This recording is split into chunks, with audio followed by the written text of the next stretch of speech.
بسم الله.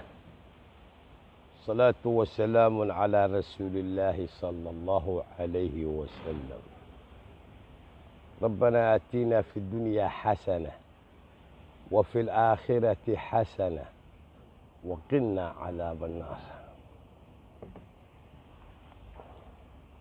warmurtiyeedkii shalay ka soo baxay odayaashii ku shiraayay hotel jaziira warmurtiyeedkaa magac baan u bixiyey. waxaa warmurtiyeedkaa la yidhaahdaa warmurtiyeedkii danaha shisheeyaha. intaa hoosta ka xaqiiqa alxaqiiqa qodobadu way isku noqnoqonayaan. ninba kelmad buu ku darsaday. anigu inta nuxurka ah baan ka soo raacaya. qodobka afraad waa qodobkii idaacadaha Kenya ay oran jireen waa in nimana kan jooga Nairobi ee ku shiraya laga saxeexaa Kismaayo iyo goobta uu shidaalku ku jiro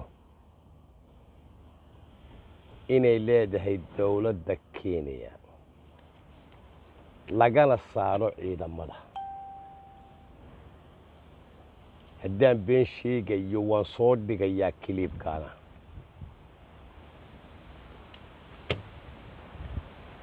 qodobka 11 waa amar waa cagajuglayn. Fahad Yaasiin waa in la bedela oo mada magacaabay 2 sannadood waa ku dhowdahay inta anigu aanan Fahad Yaasiin ba arag oo maqal. laakiin dawlad yaqaan baana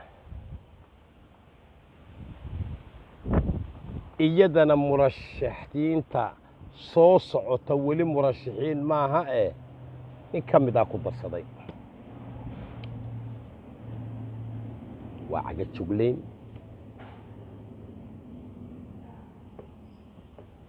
anigu aan garanayo cagajuglayntaasi meeshay ku dambayn doonto balse isagu aanu garanayn. waa kibriyaad, waa kibir, waa awaamiir.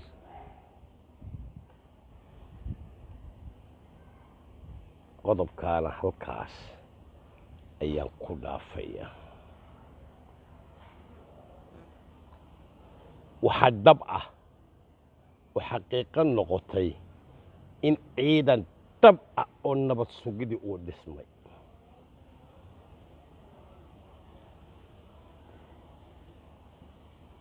warmurtiyeedkaasaan ka garanayaa ee shisheeyuhu nagu soo dhex tuureen.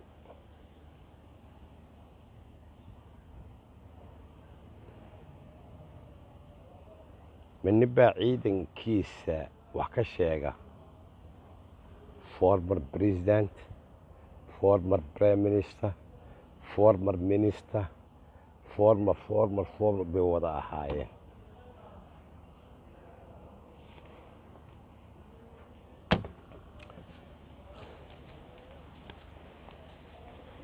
waxay meesha ka saareen heshiiskii maamul goboleedyada iyo dawladdu ay ku gaadheen qasriga madaxtooyada ee labada goleba mariyeen oo ay ansixiyeen.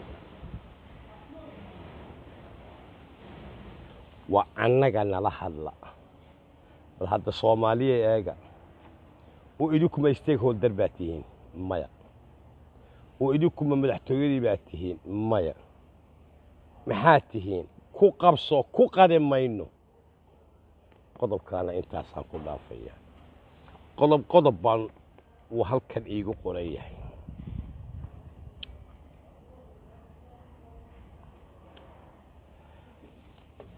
markhaati waxaan ka noqonayaa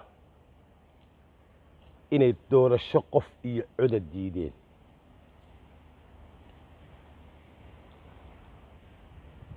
warburtiyeedkani wuxuu manfac yeelan lahaa hadday maalintii aqbalaan doorasho one man one vote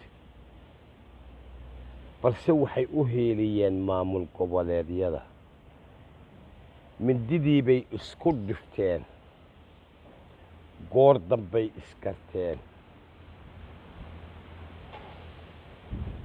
maamul goboleedyadii iyo madaxtooyaduna waa heshiiyeen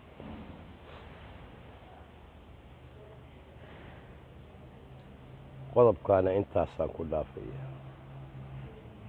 ha laga saaro ergada doorashooyinka ergooyinka doorashooyinka ee ra'iisul wasaaruhu saxeexay ee loo carbinayo doorashada soo socota waa in meesha laga saaraa bay yidhaahdeen executive power باتي من أين لكم هذا من أين لك هذا حقات ككنتي أودا حقات ككنتي رئيس الوزراء صحيحي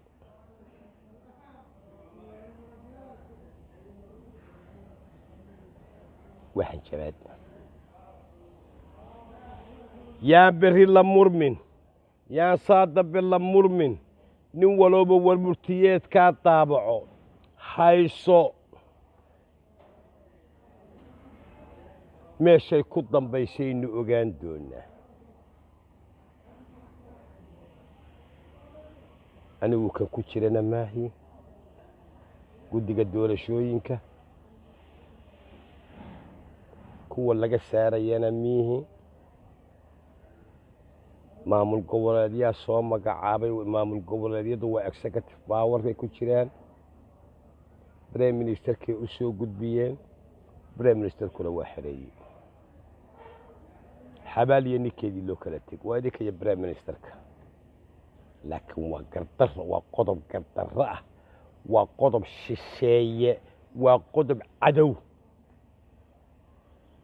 si kale oo sida daantaa loo dhigi kari lahaa qodobkaana intaas ayaan ku dhaafayaa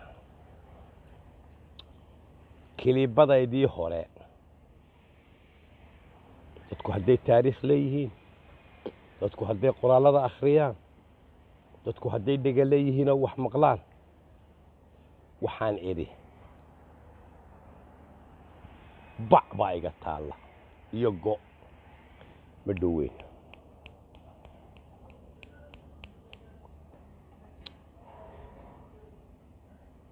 saa kale waxaan leeyahay haddaad dagaal u soo diyaar garowdeen qoladiinna warmurtiyeedku dad fara badan baa joogaan waxba ka daadanay idinka wax idinka daadanaya qofna idin oran maayo former madaxweyne hebel former prime minister hebel former minister hebel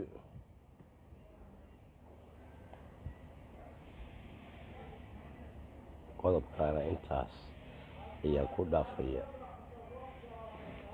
inaan lala tartami karayn madaxweynahan maanta jooga waa muuqataa waayo haddii ay la tartami karayaan sooma aanay saareen warmurtiyeedkan shisheeyuhu soo qoray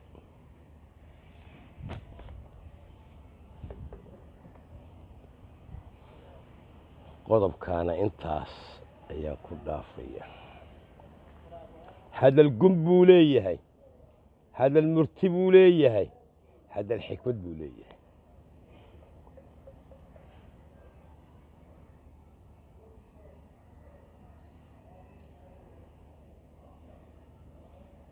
warmurtiyeedkaasi ummadda ka raaligeliya ciida ka geda joogana waa joogayaa وخاصة بحدوده يسيبوا إلى شنية هديد إن الدولة ربين ضد دولة رباكرة مرتدي دوا انتهى الحقيقة والسلام عليكم ورحمة الله وبركاته.